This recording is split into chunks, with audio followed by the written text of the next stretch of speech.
Out. We're going to start with your answer.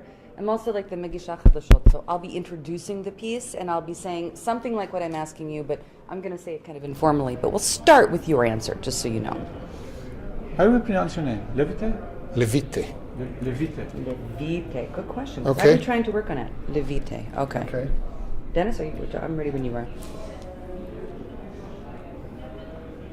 Let's go. All right. So, as you well know, both of the target dates during 2014 to secure a nuclear agreement with Iran have come and gone. And now they're talking about working out technical details by March with a long-term agreement apparently now by July of 2015. In your view, is this positive or negative that it's been delayed once again? Well, it has its pluses and minuses. I think on the one hand, the interim agreement didn't capture many aspects of the Iranian nuclear program we would have wanted to capture, and those therefore are still missing. But on the other hand, we didn't get a bad agreement. So on the whole, it's not catastrophic. It isn't great. What do you believe that Iran is holding out for? What's its end game?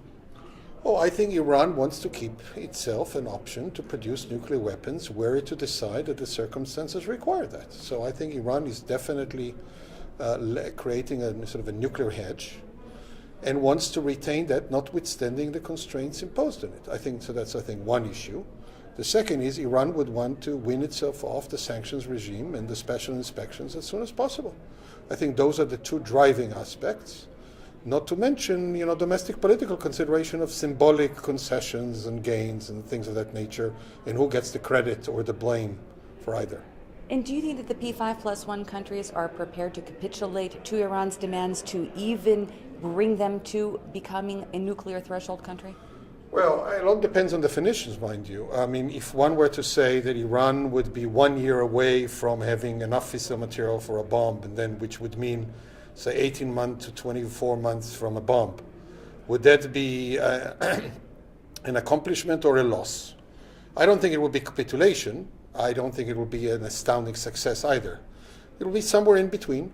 I think the parties are willing to settle for that kind of an arrangement. Thus far, the Iranians haven't, particularly because those 18 to 24 months time frame would be accompanied by presumably a fairly thorough verification regime and some consequences that would flow if Iran was cheating. So I think that's a stumbling block.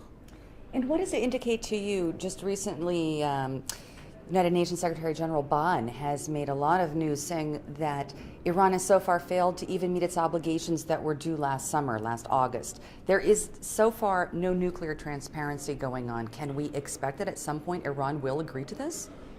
Well, there are two issues here. One is, I think, a bargaining chip. One is more fundamental. I think on the one hand, Iran holds out its concessions, so until everything is agreed, nothing is agreed.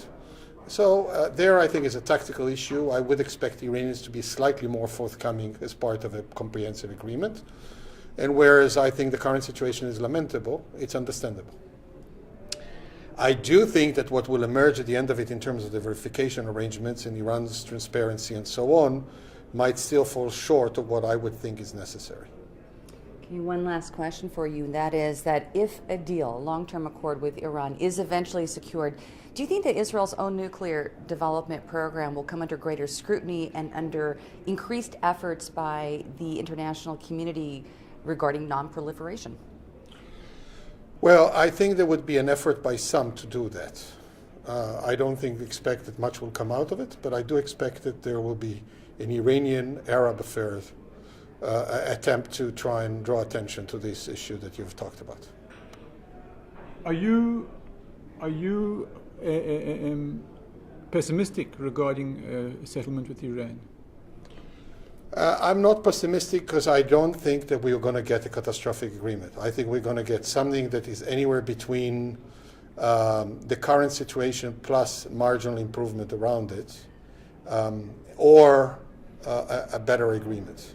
So I'm not pessimistic at all. I don't think we'll get a fantastic agreement, but I don't think we'll get a complete breakdown, showdown, and military confrontation thereafter. An agreement that Israel can live with?